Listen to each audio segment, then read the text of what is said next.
नमस्कार विद्यार्थियों, आप सभी का हार्दिक स्वागत है। आज हम कक्षा 11वीं की हिंदी की पाठ्य पुस्तक आरोह भाग 1 में प्रदत्त कविता घर की याद की पुनरावृत्ति करेंगे। हमने पिछली वीडियो में इस कविता के मूल भाव को समझा था और इस कविता का वाचन आपने सुना था।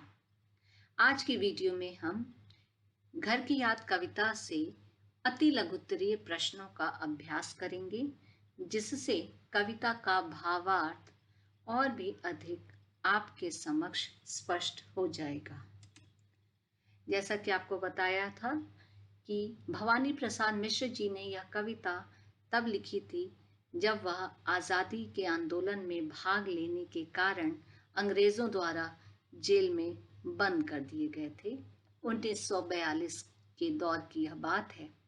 कवि कारावास में है, बाहर बरसात हो रही है। इस कारण उसके मन और प्राण घर की याद में घिर गए हैं। उसके घर में 4 भाई और 4 बहनें हैं। सब में बहुत गहरा प्यार है।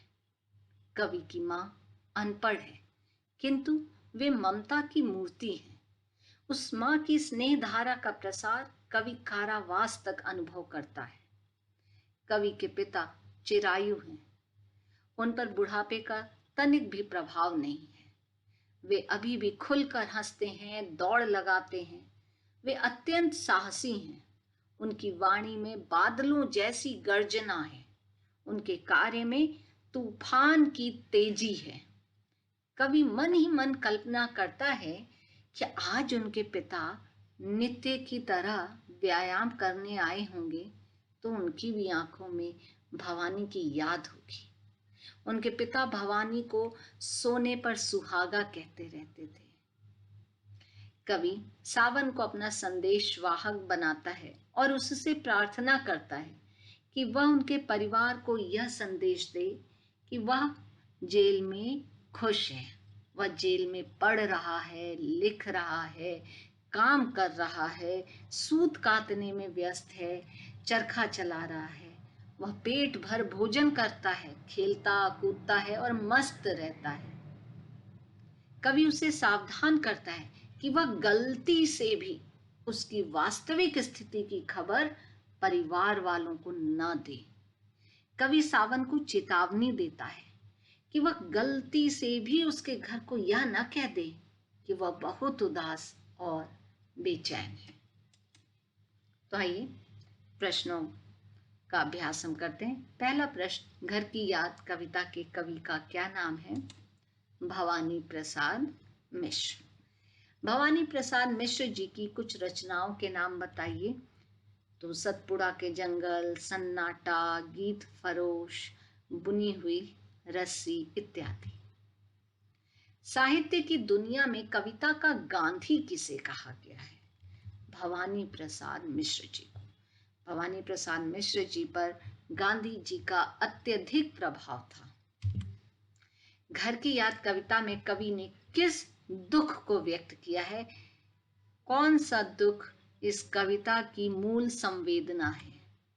तो जेल प्रवास के दौरान घर से विस्थापन की पीड़ा को, दर्द को व्यक्त किया गया है।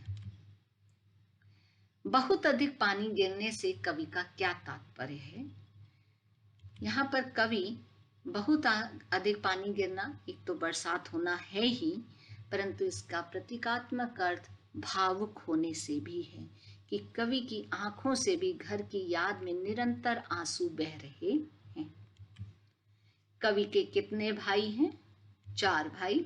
और कितनी बहनें हैं? 4 बहनें। कवि ने अपने भाइयों को किसके रूपक माना है, किसके समान माना है, किसकी उपाधि दी है? तो उन्होंने 4 भाई 4 बहनें, भुजा भाई प्यार बहनें। तो भाइयों को भुजा यानी कर्मठ एवं बलिष्ठ माना है। कवि को अपनी माँ का पत्र क्यों नहीं मिल पाता?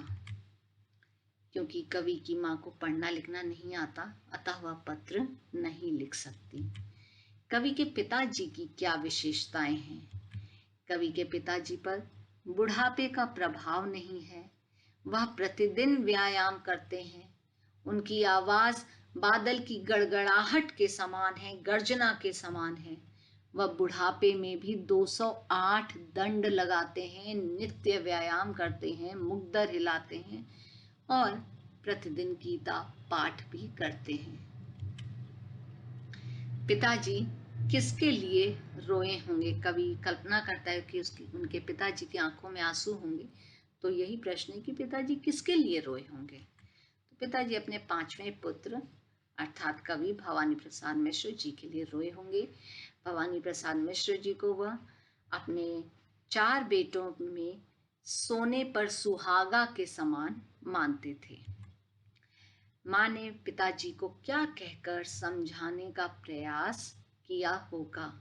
कवि जेल में बंद है, लेकिन उसे अपने घर की व्यथा पता है। उसे पता है कि घर में कैसा माहौल होगा, वातावरण होगा।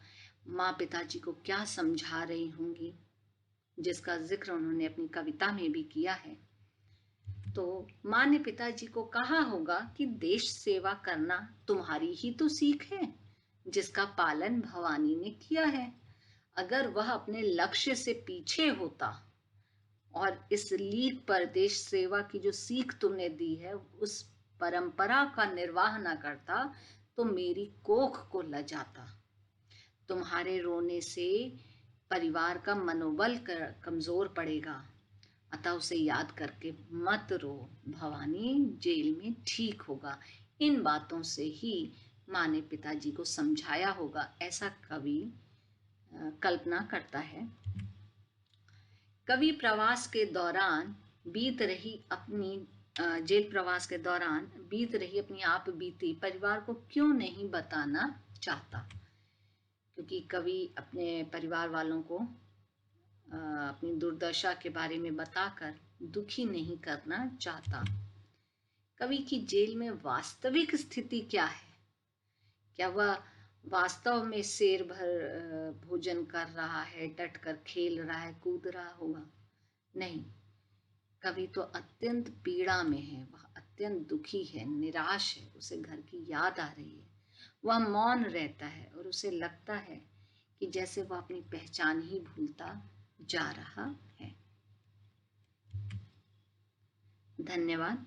आशा है कि इस त्वरित पुनरावृत्ति से इस कविता को समझने में आपको मदद मिलेगी।